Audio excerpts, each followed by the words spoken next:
Hello friends, तो कैसे हो आप सब लोग। उम्मीद है कि आप अपने बोर्ड एग्जाम को फोड़ने के लिए बिल्कुल ही तैयार बैठे हो। ठीक है, यदि आप तैयार बैठे हो तो हम भी जो है आपके लिए बिल्कुल ही तैयार बैठे हैं। आप जो है अपना जोश कम मत कीजिए और जो है ना हमारा जोश भी साथ साथ बढ़ाते रहिए। हमारे चैनल IBSC इंड्यूस क्लासेस जो है उसको सब्सक्राइब करते रहिए, जिससे हमें और भी जोश आएगा और जो है ना हम एक के ऊपर एक वीडियो की सीरीज जो है ना लेकर आते रहेंगे।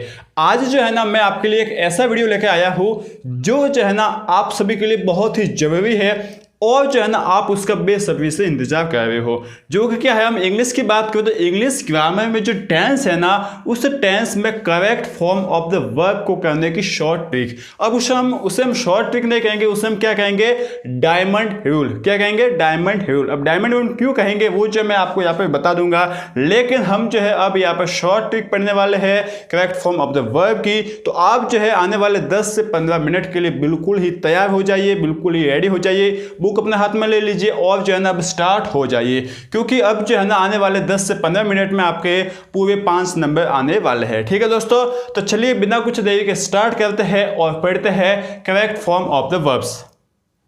चलिए दोस्तों, तो अब हम बात करते हैं correct form of the verb के डायमंड रूल की। वो क्या क्या रूल है उसका जो है मैं यहाँ पर जो है आपको पूरा फोटो दिखेगा। ठीक है, सभी जो नियम है, सभी जो रूल है उसके आपको पूरी PDF दिखेगी, आप उसको देखिए और मैं जो है आपको यहाँ पर समझाता हूँ। कोई भी डाउट हो तो आप कमेंट बॉक्स में जरूर लिखिए। इसको करने के बाद जो है ना आपके इस साल IBSC बोर्ड 10th क्लास के जो 5 नंबर है ना वो बिल्कुल ही आपके लिए आसान हो जाएंगे। ठीक है, तो सबसे पहले बात करते हैं, देखिए यहाँ पर लिखा हुआ है diamond rule for correct form of the verb. सबसे पहला रूल पढ़ता है, देखिए क्या लिख रखा है, आप जो है ना यहाँ पर देख सकते हो। आपको बोला है कि मॉडल के साथ जो है ना हमेशा आपको वर्ब की फर्स्ट फॉर्म ही लिखनी है। क्या है, मॉडल। अब मॉडल कौन कौन से होते हैं आपको बोल रखा है, need, not, must, can, could, shall, should, will, would, may, might, let आदि जो है ना ये आपके मॉडल है। ठीक है, अब इन मॉडलों के साथ जो है ना हम हमेशा किसका यूज करेंगे, वर्ब की फर्स्ट फॉर्म का ही। जैसे कि हम एक एग्जाम्पल की बात करें, देखिए यहाँ पर लिख रखा है योर ब्रदर, क्या बोल रखा है, your brother could bring some food for me. अब जो है ना देखिए यहाँ पर देखिए यहाँ लिखा हुआ है कुड, COULD, कुड आ गया। अब कुड आ गया तो आपने देखा कि ये आपका मॉडल है। ठीक है, अब मॉडल है तो यहाँ पर हम किसका यूज करेंगे, फर्स्ट फॉर्म की। जैसे कि जो ब्रिंग लिखा हुआ है ना वो को वो हम यहाँ पर लिख लेंगे, बाकी कुछ नहीं करना, जो उस ब्रैकेट में दिख रखा है ना वो का वो हमें लिख लेने का। ठीक है, बात जो समझ में आ रही होगी। जैसे कि देखिए सीता वॉज नॉट इल, ठीक है, she might attend the function. ठीक है, शी माइट अटेंड, देखिए ये ATTEND, ये जो है बस आपको लिखना है। अब यहाँ पर जो है ना आप ये मत सोचना कि ये पास्ट है या फ्यूचर है या प्रेजेंट है, आपको सिर्फ जो खाली जगह में दी गई, जो ब्रैकेट में दिया गया है ना वही खाली जगह में लिखना है। ठीक है, मतलब वर्ब की फर्स्ट फॉर्म ही। जैसे कि यू नीड नॉट, देखिए नीड नॉट आ गया, ये जो आपका क्या है मॉडल है, तो आप लिखोगे इनवाइट। यहाँ पर जो तीसरा क्या लिख लोगे, इनवाइट। सेम ऐसे कैसे लिख लोगे, बात जो है वो आपको समझ में आ रही होगी। In correct form of the verb को करने के बाद हम अगले वीडियो में इसके ऊपर एक्सरसाइज करेंगे, जो कि जिसमें हम क्या करेंगे 2021 के मॉडल पेपर में आए हुए प्रश्न 20, 19 और 18 के प्रश्न हल करेंगे और साथ ही साथ इस साल आने वाले महत्वपूर्ण प्रश्न कौन कौन से हो सकते हैं उनके बारे में भी बात करेंगे। ठीक है, इस तरीके से जो है आपको पहला रूल पढ़ना है। अब इसके बाद जो है ना हम देखिए दूसरा रूल पढ़ते हैं, जो कि क्या है, ऑलवेज एवरी। अब एवरी क्या हो सकता है, एवरी डे हो सकता है, एवरी मंथ हो सकता है, एवरी वीक हो सकता है और एवरी ईयर भी हो सकता है। इसके साथ ही साथ यदि आपको यूजुअली दे दिया जाए, सेल्डम, ऑफन, रेयरली आदि दे दिए जाए ना, तो वो प्राय जो है ना आपकी प्रेजेंट सिंपल टेंस के सूचक होंगे। मतलब ये सभी शब्द जो है आपको देखते हैं तो आप समझ जाइए कि यहाँ पे प्रेजेंट सिंपल टेंस है। और प्रेजेंट सिंपल टेंस में क्या किया जाता है, यह जो है मैंने आपको समझा दिया है। ठीक है, अलग से आपके लिए वीडियो बनाया था। जैसे कि देखिए शी ऑलवेज लिखा हुआ है रिमेंबर ब्रैकेट में गॉड इन हर डिफिकल्टी। ठीक है ना, तो आपको जो है ना यहाँ पर रिमेंबर है तो उसको जो है ना वर्ब की फर्स्ट फॉर्म प्लस S और ES लगाना है। अच्छा, S और ES का लगता है, मैंने आपको बताया था, शी, ही, शी, इट और इसके बाद एनी नेम में। ठीक है, तो यहाँ पर S और ES लगेगा, मतलब यहाँ पर क्या लगेगा, S आपका लगेगा। ठीक है, अब S लगेगा या ES लगेगा, तो यहाँ पर आ है तो S ही लग जाएगा, तो आप लिखोगे रिमेंबर उसके पीछे S लगा लोगे। इस तरीके से जो है करना है, बिल्कुल ही सिंपल है। ठीक है, जैसे देखिए ही come to see me every week, देखिए एवरी आ गया ना, एवरी वीक आ गया। इसका मतलब क्या है कि यहाँ पर जो है कम्स आ जाएगा, कम तो फर्स्ट फॉर्म प्लस S लगाओगे तो कम्स आ जाएगा। S और ES का लगाना सिर्फ ही, शी, इट और एनी नेम में, इसके अलावा कहीं पर भी जो है आपको S या ES लगाने की जरूरत है नहीं। इसके बाद देखिए माई ब्रदर यूजुअली, यहाँ पर वापस आ गया यूजुअली, तो आप लिखोगे गो टू स्कूल टुगेदर, तो आप लिखोगे गो। अब इसके जो है ना पीछे एस या ई एस लगेगा, क्योंकि क्या है, माई ब्रदर एक सिंगुलर नाउन है, तो आप लिखोगे ई एस यहाँ पे लगा लोगे, ठीक है। ई एस आपको जो है लगाना पड़ेगा। बात जो है आपको समझ में आ रही होगी। ये तो जो है आपके किसके ऊपर है, बिल्कुल नियमों के ऊपर है, इनको आप याद कर दीजिए, आपका काम हो जाएगा। अब हम बात करते हैं, देखिए मैंने इसको डायमंड रूल क्यों बोले, क्योंकि ये रूल तो है ही, साथ साथ मैं आपको एक गोल्डन जो आपको टिप है ना, वो टिप भी देने वाला हूँ।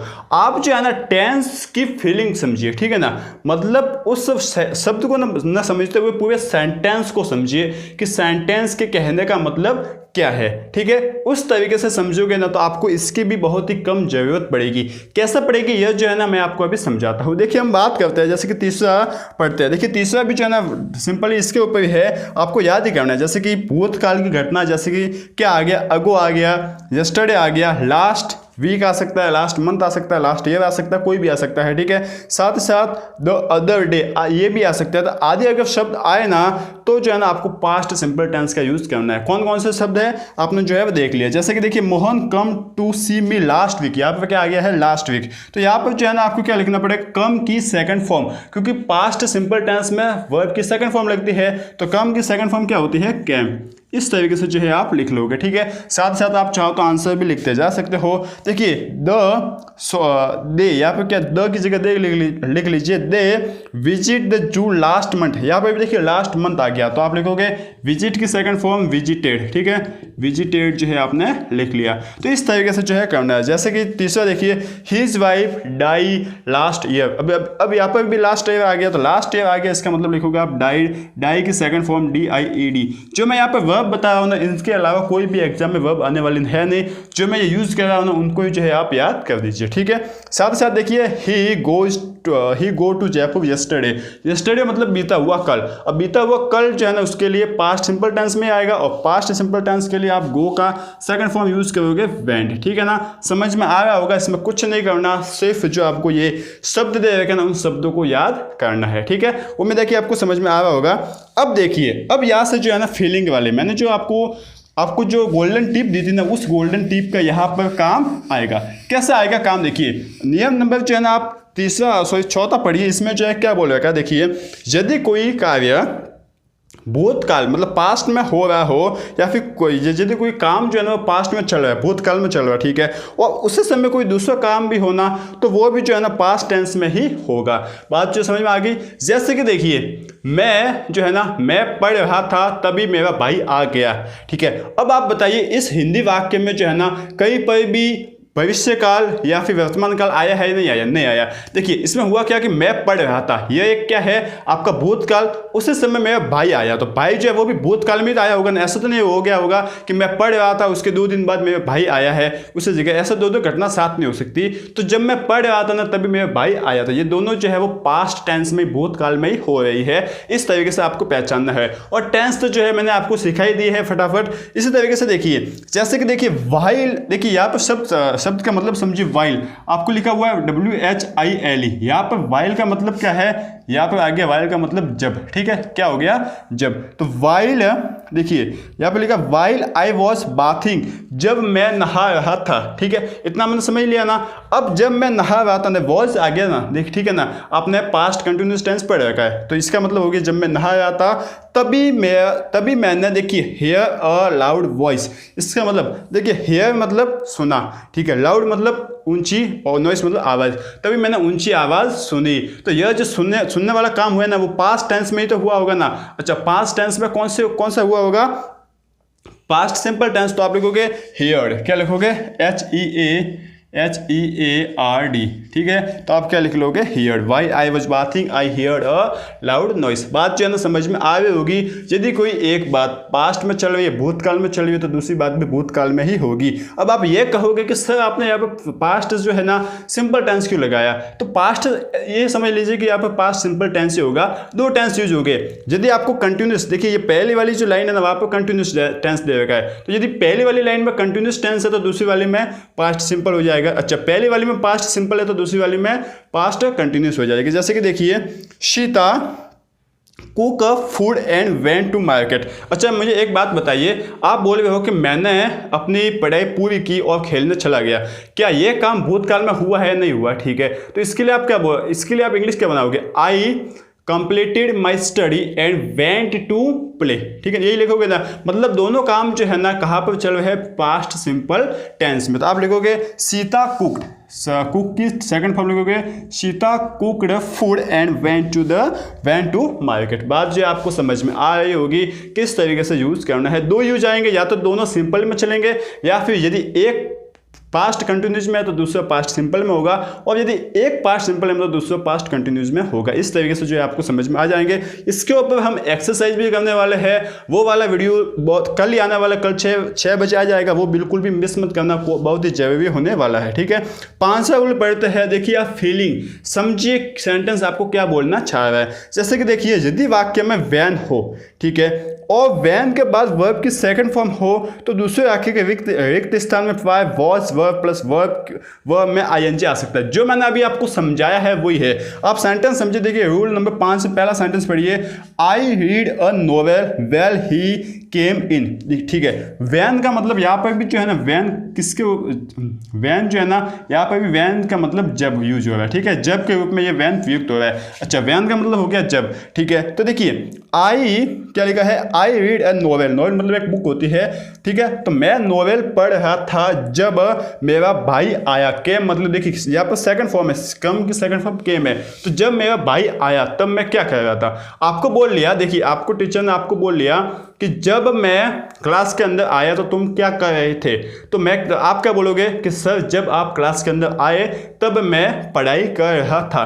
तो रहा था हो रहा है ना, अच्छा कर रहा था, ठीक है, पास्ट में हो रहा है तो क्या कौन सा हो गया? Past continuous tense. तो इसी तरीके से देखिए यदि वही बात है, यदि एक सेंटेंस पास्ट कंटिन्यूस में है तो दूसरा पास्ट सिंपल में होगा, और यदि एक जो आपका सेंटेंस है वो पास्ट सिंपल में है तो दूसरा ऑटोमेटिकली पास्ट कंटिन्यूस में हो जाएगा। जो मैंने आपको चौथे रूल में बताया है वही जो है 5वें रूल में है। तो यहाँ पर भी जो है ना क्या लिखोगे? आई वॉज, क्या लिख लोगे? रीडिंग, ठीक है ना, क्योंकि आगे वाले सेंटेंस में जो है ना क्या आ गया है? पास्ट सिंपल, तो यहाँ पे पास्ट कंटिन्यूस हो जाएगा, ठीक। इसी तरीके से देखिए my dog wait for me when I returned, क्या हो गया? होम आएगा, ठीक है ना। तो जब मैं घर लौटा था तब मेरा कुत्ता क्या कर रहा था? मेरा इंतजार कर रहा था। तो क्या होगा? माई डॉग वॉज वेटिंग, ठीक है, WAITING। बात जो है वो समझ में आ रही होगी। आप तो सिंपल सा ये याद रखिए कि यदि एक पास्ट सिंपल है तो दूसरा कौन सा हो जाएगा? पास्ट कौन सा हो जाएगा? कंटिन्यूस, ठीक है ना। और यदि पहला पास्ट कंटिन्यूस है तो दूसरा पास्ट सिंपल हो जाएगा।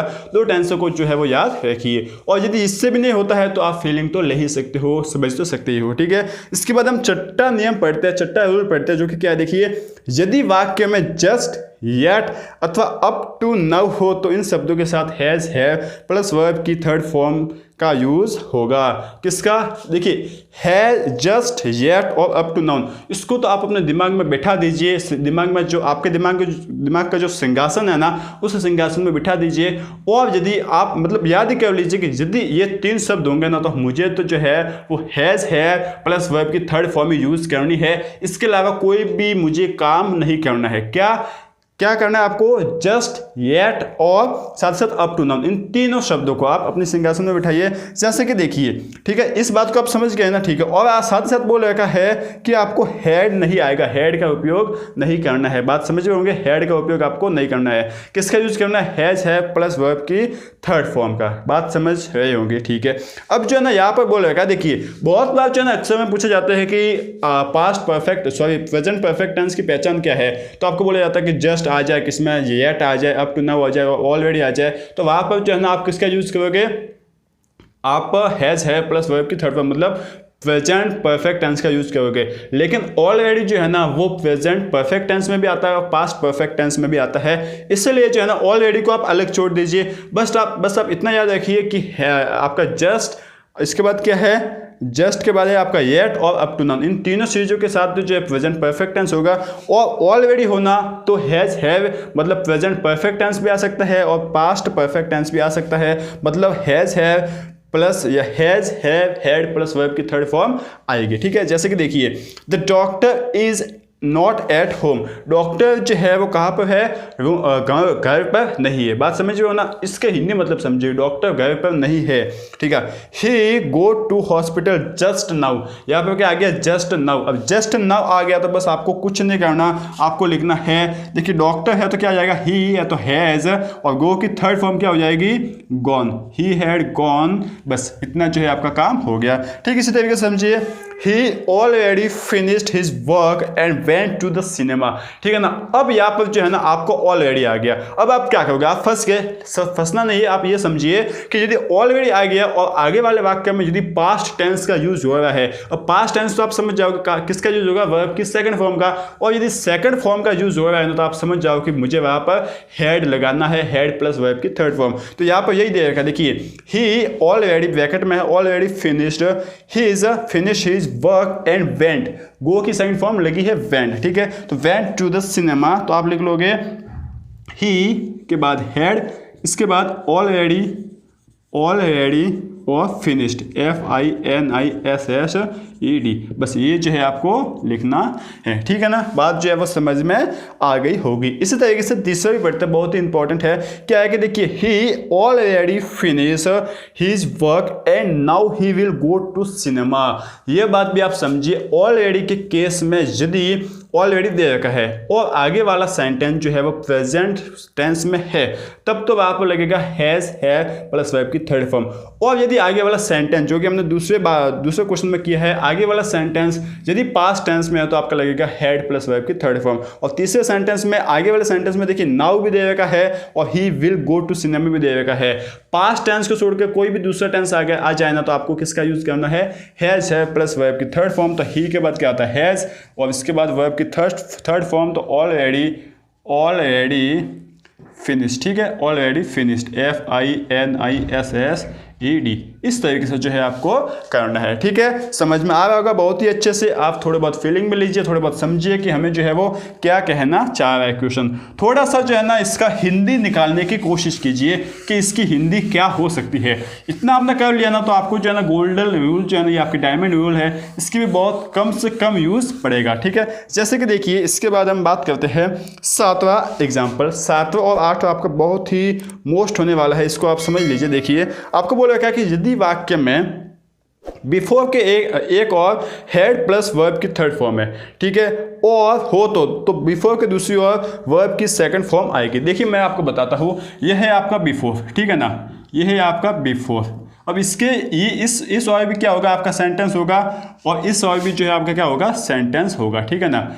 इन दोनों ऑफ जो है वो सेंटेंस हो गए। अब जो है ना आपको क्या करना है, देखिए सिंपल सी बात है, यदि बिफोर के इस और वर्ब की किसी भी एक और, या तो इस साइड हो सकती है, इस साइड हो सकती है, वर्ब की थर्ड फॉर्म, ठीक है, क्या है, हेड प्लस वर्ब की थर्ड फॉर्म हो, और इसके दूसरी ओर जो है ना क्या हो, वर्ब की जो है ना कौन सी हो, सेकंड फॉर्म होना, तो जो है ना क्या करना, देखिए यदि एक और हेड प्लस वर्ब की थर्ड फॉर्म है तो दूसरी ओर क्या लगाना है, वर्ब की सेकंड फॉर्म, ठीक है। और यदि एक और वर्ब की सेकंड फॉर्म है तो दूसरी ओर आप क्या लगाओगे, हेड प्लस वर्ब की थर्ड फॉर्म। बात जो है ना समझ में आ गई होगी, मतलब ये दोनों जो है आपस में होना चाहिए। जैसे कि देखिए क्या लिखोगे, देखिए the guest had gone before, देखिए हेड प्लस वर्ब की थर्ड फॉर्म, क्योंकि गो की थर्ड फॉर्म क्या है, गॉन, ठीक है, तो हेड प्लस वर्ब की थर्ड फॉर्म आ गई, ठीक है। इसके बाद आ गया आपका बिफोर, आपका क्या होगा, बिफोर देखो, अच्छा बिफोर के इस साइड जो है ना मुझे को क्या दे रखा है, हेड आपको दिख रहा है, इसका मतलब मुझे दूसरी ओर क्या लगाना है, वर्ब की सेकंड फॉर्म में लगानी है, और सेकंड फॉर्म रीच की सेकंड फॉर्म क्या होती है, रीच्ड, REACHED, ये जो है आपका काम हो गया। इसी तरीके से देखिए द पेशेंट हैड डाइड, ठीक है, बिफोर आ गया, बिफोर के आपको जो इस साइड देखिए तो हेड आ रखा है, अच्छा तो दूसरी ओर क्या आएगा, कम की सेकंड फॉर्म क्या होता है, कैम। इस तरीके से जो है आपको करना है, याद करते जाइए, बहुत ही अच्छी जो है आपको समझ में आने वाली है। इसके बाद देखिए mother cook food before father came, अच्छा अब जो है ना दूसरी ओर दे रखा है, अच्छा दूसरी ओर हेड आपको दिखने रहा है, अच्छा हेड नहीं दिख रहा है तो पहली ओर जो है ना आपको हेड यूज करना है, ठीक है, प्लस वर्ब की थर्ड फॉर्म, तो कुक की थर्ड फॉर्म क्या होती है, COOKED, ठीक है, हेड से जो है ना आपकी पहचान हो जाएगी। इस तरीके से देखिए वी ईट मैंगोज बिफोर जो है ना, अच्छा बिफोर की दूसरी अब हेड देने का मतलब वर्ब की सेकंड फॉर्म ही है, तो पहली बार आप क्या करोगे, वी के बाद आता है हेड उसके बाद जो है ना आपका जो आपका ईट है इसके थर्ड फॉर्म लगेगी EATEN ईटन। इस तरीके से आपको करना है। 5 से वापस देखते हैं द पेशेंट डाई बिफोर, देखिए बिफोर आ गया, उसके दूसरी ऑफ देखिए डॉक्टर केम, हेड ने आया है, इसका मतलब पहली ऑफ जो है ना हेड डाइड आ जाएगा, तो आप लिख लिया हेड डाइड DIED। उम्मीद है कि आपको अच्छे से समझ में आया होगा। यदि आया है तो वीडियो को लाइक कीजिए और जो है ना साथ ही साथ अच्छे से देखिए, बस थोड़ा बहुत और बाकी है। इसके बाद अगले वीडियो में जो है ना हम क्या करने वाले हैं, इसके एग्जाम्पल जो कि बोर्ड के पेपर के क्वेश्चन होंगे और साथ ही साथ मोस्ट क्वेश्चन भी आपको मैं करवाऊंगा। ठीक है, 8वां नियम पढ़ते हैं। देखिए क्या बोलेगा कि यदि बिफोर के एक और प्रेजेंट टेंस है तो बिफोर के दूसरी और भी प्रेजेंट टेंस आएगा। बात जो है ना समझ रहे हो ना, एक और प्रेजेंट टेंस तो दूसरी और भी प्रेजेंट टेंस होगा। अच्छा, पास्ट टेंस का क्या है कि यदि बिफोर के एक और पास्ट टेंस तो दूसरी और भी पास्ट टेंस होगा। अच्छा, एक और पास्ट टेंस कौन सा होगा, हेड प्लस वर्ब की थर्ड फॉर्म, तो दूसरी और पास्ट टेंस कौन सा होगा, वर्ब की सेकंड फॉर्म। ठीक है ना, समझ गए। ठीक है, तो अच्छा इसका एग्जाम्पल करते हैं। रूल नंबर 8 का पहला एग्जाम्पल देखिए, he milk before he goes to क्या है बेड। ठीक है ना, देखिए यहाँ पे क्या बोल रहा है, he take milk before he goes to bed, तो यहाँ पे क्या आ जाएगा, ही टेक्स, क्या जाएगा, टेक्स TAKES। ठीक है ना, अब यहाँ पर जो है ना टेक्स क्यों आया, देखिए आप जो है ना किसको समझिए, आप इस सेंटेंस को समझिए। वह जो है ना क्या है, दूध पीता है, कहाँ पर, सोने से, गोज टू बेड, सोने से पहले जो है ना दूध पीता है। इसका मतलब ये प्रेजेंट सिंपल टेंस में होगा, और प्रेजेंट सिंपल टेंस में तो हम जो है ना एस लगाते हैं, वर्ब की फर्स्ट फॉर्म प्लस एस। ठीक है ना, बात जो है ना वो समझ में आ रही होगी। ठीक है ना, देखिए इसके बाद देखिए, my mother prepares tea before father comes from. ठीक है ना, देखिए माई मदर प्रिपेयर्स, बनाती है चाय। ठीक है, बिफोर। ठीक है, देखिए या इसका मतलब देखिए माई मदर प्रिपेयर्स टी, मेरी माँ जो है ना चाय बनाती है बिफोर, पहले, किससे पहले, before father comes from office. ठीक है ना, तो जो है ना आप क्या लिखोगे, कम्स COMES। अच्छा, यहाँ पर कम्स क्यों आया है, कम्स इसलिए आया है क्योंकि जो है ना यहाँ पर जो है ना कुछ हैबिट हो रही है कि मेरी माता जो है, मेरी मम्मी जो है ना मेरे पापा के ऑफिस से आने से पहले जो है ना क्या बनाती है, चाय बनाती है। ठीक है ना, बात जो है ना आपको समझ में आ रही होगी। अच्छा, इसके एक मैं आपको अच्छा सा एग्जांपल, अच्छी सी बात बता देता हूँ कि इसमें जो है ना प्रेजेंट सिंपल टेंस का यूज़ करना है। सिंपल सी बात आप ये समझ सकते हो। देखिए ये 90 से 95% तक वर्किंग होगा, आप लिख सकते हो। इससे रूल नंबर 8 में आपको प्रेजेंट सिंपल टेंस का यूज़ कर सकते हो, काम इससे आपका बन जाएगा। ठीक है, और भी हम एग्जाम्पल्स करेंगे, इससे एग्जाम्पल्स आपके हो जाएंगे। और इस साल तो जो है ना बहुत ही ईजी है, किस तरीके से ईजी है वो भी जो है मैं आपको समझाऊंगा। ठीक है, बात करते हैं 90वें नियम की। तो यदि वाक्य में आफ्टर के एक और वर्ब की सेकंड फॉर्म हो तो आफ्टर के दूसरी ओर हेड प्लस वर्ब की थर्ड फॉर्म आएगी। बस बिफोर वाला ही नियम है, बिफोर की जगह आफ्टर आ गया। अच्छा, बिफोर का मतलब क्या होता है ये तो आप समझिए ना। बिफोर का मतलब होता है के पहले, क्या होता है, के पहले। और आफ्टर का बाद, आफ्टर का मतलब क्या होता है, AFTE। आफ्टर का मतलब होता है के बाद। ठीक है ना, ये जो है दो मतलब होते हैं। बिफोर का मतलब के पहले और आफ्टर का मतलब के बाद। अच्छा, बिफोर के पहले हेड प्लस वर्ब की थर्ड फॉर्म हो तो बिफोर के बाद क्या आ जाएगा, वर्ब की सेकंड फॉर्म। अच्छा, आफ्टर के पहले हेड प्लस वर्ब की थर्ड फॉर्म तो आफ्टर के बाद क्या जाएगा, वर्ब की सेकंड फॉर्म। ठीक है, जैसे कि देखिए my mother washed my shirt. ठीक है, अच्छा आफ्टर आप देखिए, आफ्टर के पहले देखिए कुछ हेड आपको दिखा, नहीं दिखा, तो दूसरी ओर क्या आ जाएगा, हेड आ जाएगा। ठीक है, तो आप लिखोगे हेड गॉन, क्या लिख लोगे, हेड गॉन टू जयपुर। ठीक है, sorry had gone to school. बात जो है ना आपको समझ में आई गई होगी। ठीक है, देखिए अब जो है ना ये सेकंड वाला सेंटेंस देखिए, आफ्टर आई फिनिश लिखा है माई होमवर्क। ठीक है, आई वेंट टू प्ले। ये जो है ना आपको कुछ समझ में आया नहीं, आया है, यदि आया तो बहुत ही अच्छी बात है। देखिए यहाँ पर दो सेंटेंस दे रखे, इनको जो है ना जोड़ के नहीं दिया, अलग अलग दिया है।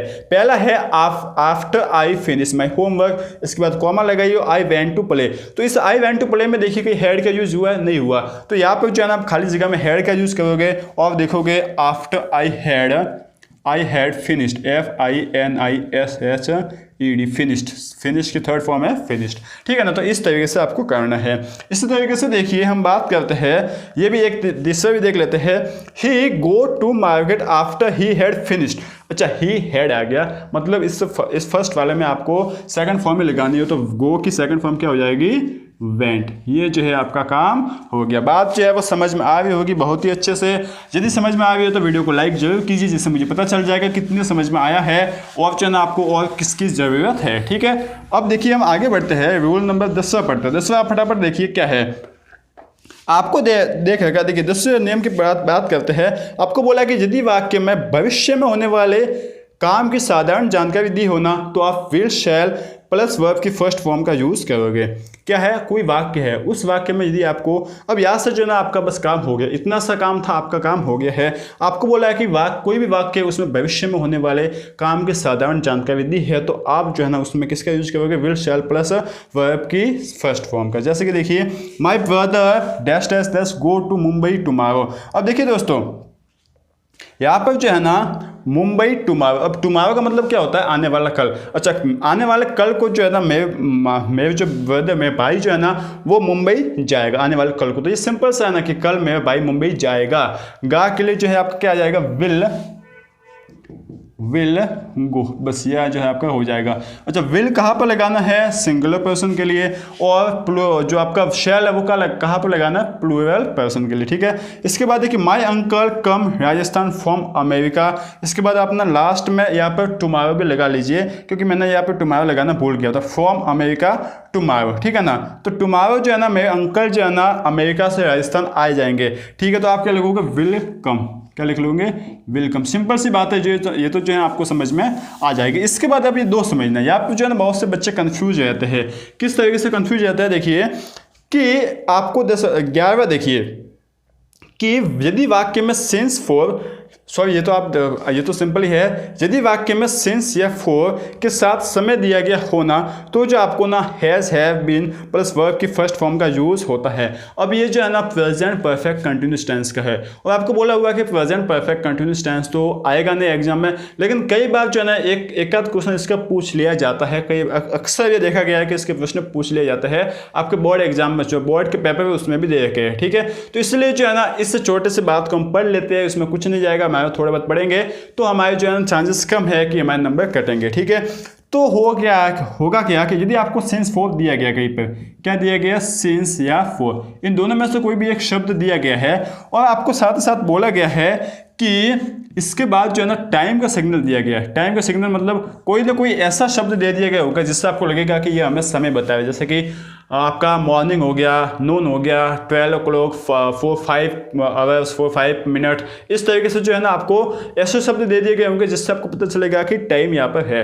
तो यदि सिंस फॉर के साथ, सिंस फॉर के बाद टाइम वाले शब्द आ जाए ना तो आप जो है ना वहाँ पर क्या लगाओगे, हैज़, हैव, बिन। ठीक है ना, हैज़, हैव, बिन का यूज़ करोगे, प्लस वर्ब की फर्स्ट फॉर्म में आपको आईएनजी लगाना पड़ेगा। बात जो समझ में आ गई होगी। हैज़ हैव बिन का मतलब has been, has have been का मतलब क्या होता है, हैज़ बिन या फिर हैव बिन प्लस क्या हो जाएगा, वर्ब की फर्स्ट फॉर्म में आईएनजी। ठीक है ना, इस तरीके से आपका काम होता है। अच्छा, कैसा होगा, देखिए हैज़ कहाँ पर यूज होता है, ही, शी, इट, एनी नेम में। ठीक है, हैव कहाँ पर यूज होता है, प्लूरल जितने भी नाउन होते हैं इनको छोड़कर वहाँ पर हैव का यूज होता है। ठीक है, तो हैज़ बिन हो गया, हैव बिन हो गया। एग्जाम्पल देखते देखिए, शी प्ले, ठीक है ना, सीता सिंस चाइल्डहुड। ठीक है, सिंस चाइल्डहुड मतलब बचपन से, तो ये आपका एक टाइम ही हो गया कि बचपन से वो जो है सितार खेलती आई है।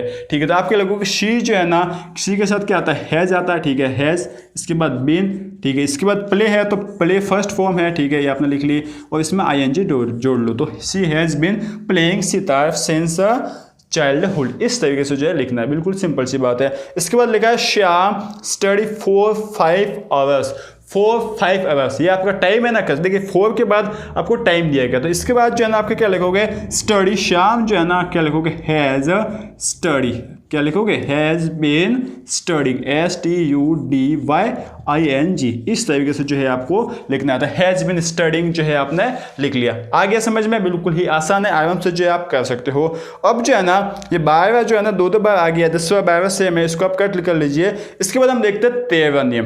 13वां नियम और 14वां नियम आपके लिए समझने लायक है। इसमें थोड़ा सा बच्चे ज़्यादा कंफ्यूज रहते हैं। क्यों रहता है? देखिए यहाँ पर बोला है कि यदि आपको भविष्य ऐसे कोई जानकारी दी गई हो ना, ऐसा कोई सेंटेंस दिया गया हो ना, आपको पहले फीलिंग करनी है, सेंटेंस का हिंदी मतलब क्या है वो समझना है, ठीक है। जैसे कि देखिए आप 13वें नियम में जो है ना पहला सेंटेंस पढ़िए। अच्छा, पहला सेंटेंस पढ़ा ना, तो इसमें आपको क्या बोला है कि माई अंकल क्या है, retire next week from the army, ठीक है। इसका मतलब क्या है कि मेरे अंकल जो है ना वो आर्मी से नेक्स्ट वीक में रिटायर होंगे। अच्छा, ये जो है ना बात आप समझिए कि इस बात का मतलब क्या होगा कि मेरे अंकल नेक्स्ट वीक में रिटायर होंगे। अच्छा, ये काम जो है ना वो नेक्स्ट वीक में होगा, मतलब आने वाले समय में होगा। तो ये तो होना तो चाहिए फ्यूचर में, लेकिन इसमें जो है ना किसका यूज होता है? प्रेजेंट सिंपल टेंस का। बात समझ रहे हो ना? देखिए काम जो है ना भविष्य में होगा, लेकिन यहाँ पर टेंस का किसका यूज होता है? प्रेजेंट सिंपल टेंस का। इसलिए बच्चे या फिर कंफ्यूज रहते हैं और विल वगैरह लिख के आ जाते हैं। आपको क्या करना है? देखिए जितने भी ऑफिशियल काम होते हैं ना जो फिक्स होते हैं, जैसे कि देखिए रिटायर अगले वीक को होंगे, मतलब अगले सप्ताह में होंगे, तो ये होंगे ही, ये फिक्स है, यह काम होंगे ही। जो काम फिक्स होंगे भविष्य में, जो काम फिक्स है ना, उसके लिए जो है ना आप प्रेजेंट सिंपल टेंस का यूज करोगे, ठीक है। जैसे कि देखिए माई अंकल वाला हो गया, तो आप क्या लिख लोगे? RETIRES आपको लगाना पड़ेगा। यही जो है इसमें बोल रखा है, यदि वाक्य में अरेंज्ड फ्यूचर नियोजित भावी काव्य हो तो सिंपल प्रेजेंट टेंस का यूज किया जाता है। बात समझ में आ गई ना? वो काम जो है वो होंगे ही, कार्यालय काम है ये। कार्यालय काम जो है ना इसमें कभी देवी जो है होते नहीं है, वो काम होने हैं जो होंगे, ठीक है ना। इसी तरीके से जैसे देखिए my father retire next month, मेरे पिताजी जो है अगले महीने रिटायर होंगे, तो ये भी फिक्स है कि होंगे ही। कई कौन सी भी जगह हो उनको अगले महीने रिटायर होना ही है। तो यहाँ पर भी जो है ना आप रिटायर्स लगा लोगे, RETIRES। इस तरीके से जो है ना आपको करना है, ठीक है। बात समझ में आ गई? यहाँ पर तो जो है ना फिक्स काम होने चाहिए, जो फिक्स काम होंगे फ्यूचर में, फिक्स काम जो होगा ना वो फ्यूचर में, इसके यूज होगा प्रेजेंट सिंपल टेंस का। अच्छा, अब जो है ना निकट भविष्य में, मतलब आने वाले 1-2 दिन में या फिर आज ही जो है ना ऐसे कार्य जो होगा ना, जैसे चौथा नियम पढ़िए 14वां, कि यदि वाक्य में नियर फ्यूचर मतलब नजदीक भविष्य हो, ठीक है ना, तो प्रेजेंट कंटिन्यूअस टेंस का यूज किया जाता है। तो यहाँ पर जो है ना आपको क्या करना है, बात पहले तो आपको जो भी सेंटेंस दिया गया ना, आपको लग रहा है कि वो फ्यूचर टेंस में आएगा, ठीक है, इतना आपको लगा। जैसे कि देखिए द प्रेसिडेंट, ठीक है, रीच मुंबई टुडे इवनिंग। अच्छा, आज शाम को जो आपका जो राष्ट्रपति है वो मुंबई आएंगे, ठीक है, मतलब यह भविष्य में तो होगा, इतना आपको पता चल गया। अब आप ये देखिए कि क्या ये नॉर्मल है, नॉर्मल तो है या नहीं है, ये आपको समझ में नहीं आएगा। लेकिन आप उसके बाद ये देखिए कि क्या ये फिक्स है या नहीं है। आपने देखा कि जो प्रेसिडेंट है ना अब वो आएंगे, हो सकता है कि कोई कैंसिल भी हो सकता है, इसमें कोई मतलब डाउट है ना कि मान लो कोई काम आ गया प्रेसिडेंट के, इमरजेंसी कोई भी हो गया, मान लो हमला ही हो गया, तो प्रेसिडेंट जो है ना अपनी जो ये दौरा है वो कैंसिल कर सकता है, ठीक है। यह मतलब फिक्स तो नहीं है, लेकिन यह ऑफिस का काम है, मतलब ऑफिशियल है ना, बड़े लेवल पर काम हो रहा है, इसलिए जो है ना यहाँ पर प्रेजेंट कंटिन्यूअस टेंस का यूज होगा। किसका यूज होगा? प्रेजेंट कंटिन्यूअस टेंस का। The president is reaching, is REACHING। बात जो है ना समझ में आ गई होगी ना। क्या करना है, सबसे पहले आपको ये देखना है कि ये प्रेजेंट मतलब ये फ्यूचर टेंस में आता है या नहीं आता, ठीक है। आपने देख लिया कि ये फ्यूचर टेंस का बन तो रहा है, तो क्या ये फिक्स काम है या नहीं, जैसे कि रिटायर होने का काम है। अगर फिक्स काम है तब तो क्या आएगा? प्रेजेंट सिंपल टेंस आ जाएगा, मतलब एस और एस उसमें हम लगा लेंगे।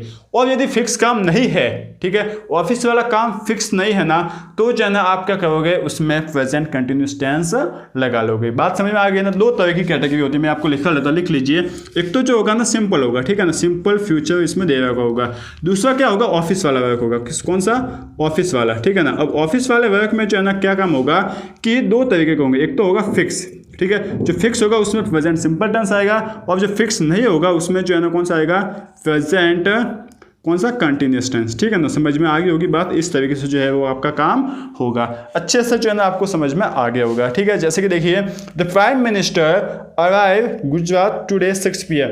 आज जो है ना प्राइम मिनिस्टर 6 बजे गुजरात पहुंचेंगे, ठीक है ना। अब अराइव जो है ना पहुंचेंगे, ठीक है, लेकिन क्या पता कोई काम आ सकता है बीच में, ये फिक्स नहीं है ना, तो यहाँ पर जो है ना हम यूज़ करेंगे इज अराइविंग, मतलब पहुंच रहे हैं, ठीक है ना, ARRIVING, ING को हटा कर ING लगा लेंगे। तो आज प्रधानमंत्री आज शाम को 6 बजे जो है वो गुजरात पहुंच रहे हैं। इस तरीके से जो है आपको करना है। यह है आपका 14वां नियम। अब जो है ना आपके सिंपल नियम वापस चालू हो जाते हैं। देखिए क्या है वो नियम। वापस बात करते हैं हम 15वें नियम की। तो यदि वाक्य जो है ना प्लीज से चालू हो, किस कहाँ से, प्लीज, कोई भी वाक्य यदि प्लीज से चालू होना तो उसके तुरंत बाद ब्रैकेट में नॉट प्लस वर्ब की फर्स्ट फॉर्म हो तो आपको सिर्फ किसका यूज करना है, नॉट के पहले सिर्फ और सिर्फ डू का ही यूज करना है। डू के अलावा ना तो आप डिड का यूज कीजिए ना आप डन का यूज कीजिए, सिर्फ आप डू का यूज कीजिए। किसका, डू का। पहले आपको क्या दे रखा होगा, प्लीज, ठीक है, प्लीज़ आपको दे रखा है। इसके बाद ब्रैकेट दे रखा है और इसमें दे रखा है नॉट प्लस वर्ब की फर्स्ट फॉर्म। वर्ब की फर्स्ट फॉर्म कोई भी क्रिया होगी उसकी वर्ब की फर्स्ट फॉर्म होगी। तो यहाँ पर जो है ना आपको क्या करना है, पहले प्लीज़ के बाद खाली जगह में डू लिखना है, इसके बाद नॉट को ऐसे कैसे लिख लेना का है और वर्ब की फर्स्ट फॉर्म को भी ऐसे कैसे लिख लेने का है। ठीक है, जैसे कि देखिए please not make a noise. ठीक है, प्लीज़ आ गया। अब जो है ना आपको क्या करना है, नॉट मेक है ना, अंदर नॉट और प्लस वर्ब के फर्स्ट फॉर्म है ना, तो आप क्या लिख लोगे, डू लिख लोगे, उसके बाद लिख लोगे नॉट, इसके बाद ऐसा कैसे लिख लोगे मेक। ये जो है आपको काम करना है। सिंपल सी बात है ना, याद हो जाएगा, बहुत ही अच्छी बात है। ठीक है, 16वां प्रश्न पढ़ते हैं, 16वां नियम पढ़ते हैं। बहुत ही अच्छा सा नियम है। जो इंपेरेटिव वाक्य होंगे ना, अच्छा इंपेरेटिव वाक्य जो है वो क्या होते हैं, जैसे कि देखिए ये वाले आपके इंपेरेटिव वाक्य होंगे, जैसे कि लुक, ठीक है ना। तो यहाँ पर जो है ना कुछ जो है वो इंपेयर हो रहा है। ठीक है, जैसे इसी तरीके से हम बात करेंगे, जैसे कि देखिए सी, ठीक है ना। तो ये जो आपका इंपेरेटिव वाक्य है, जैसे कि वो डू से भी चालू हो जाता है। किससे, डू से भी चालू हो जाता है।